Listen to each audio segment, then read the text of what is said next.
heard of Vlad the Impaler? Well, chances are you've probably heard many stories based on his past reign and previous destructions, but probably very little of the actual man based on all these fairy tales. Vlad III Dracul, best known as Vlad the Impaler, was voivode of Wallachia on and off from 1448 to 1476. He was born in 1431 in Romania and was the second born out of 4 brothers. And it is known that Bram Stoker based his popular book, Dracula, on him. Now, I've always been deeply intrigued in vampires, especially Bram Stoker's Dracula. So when I first heard the story of Vlad the Impaler my sophomore year in high school from a friend, and how he became inspiration for a book that I loved, my interest was immediately piqued.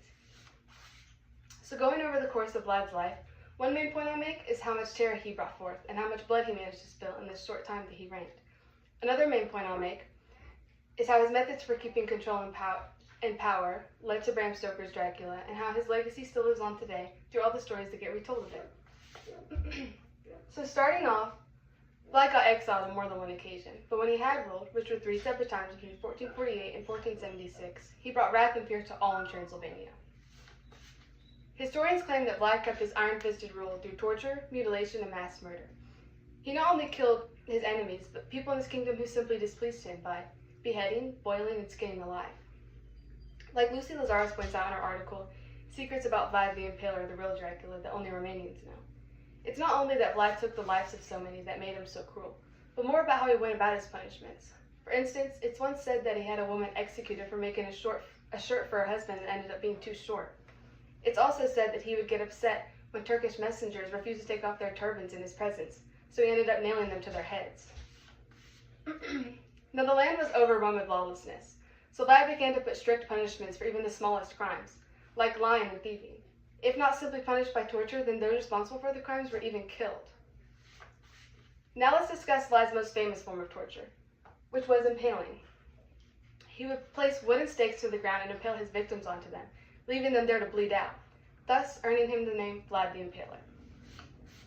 As Richard Pilardi points out in his article, Vlad the Impaler, Ruler of Wallachia, he killed people of all kinds, foreigners and locals, friends and foe. Rightfully, as he left a bloody battlefield in 1462, he left thousands of impaled victims, covering the whole field. In an attack in Turkey, he killed at least 23,884 Turks, and his invasion impressed all of Europe. And it's said that Vlad would dine on his bloody battlefield and drink the blood of his victims, dipping his bread into it and mixing it into his wine. After the attack in Turkey, the Ottoman Sultan who supported the borders feared Vlad, along with all of Vlad's people, but Vlad liked this fear and used it to have their submission. According to Mark Lani's article, Vlad the Impaler, the Real Dracula, was absolutely vicious. By the end of Vlad's lifetime, he was responsible for the death of over 80,000 people through various means, and he is still considered the most famous ruler of Wallachia. Vlad eventually died in 1476 by the Ottoman Empire, decapitating him in a battle of Bucharest, Romania. They later sent his head to Sultan Mehmed II in Constantinople as a trophy. Although he's still considered one of the most brutal leaders, he's also still considered a folk hero in Romania today. And Vlad still connects to today by inspiring the well-known story Dracula, and continues to live on through all the stories that get retold of it.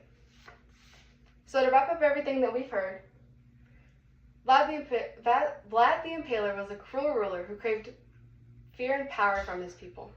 In his short reign, he managed to make history by killing thousands of people and still being remembered as a Romanian hero. And of course, becoming inspiration for the classic novel Dracula. So now you've heard all about Vlad the Impaler and the true inspiration behind one of the most famous and influential books, Dracula by Bram Stoker.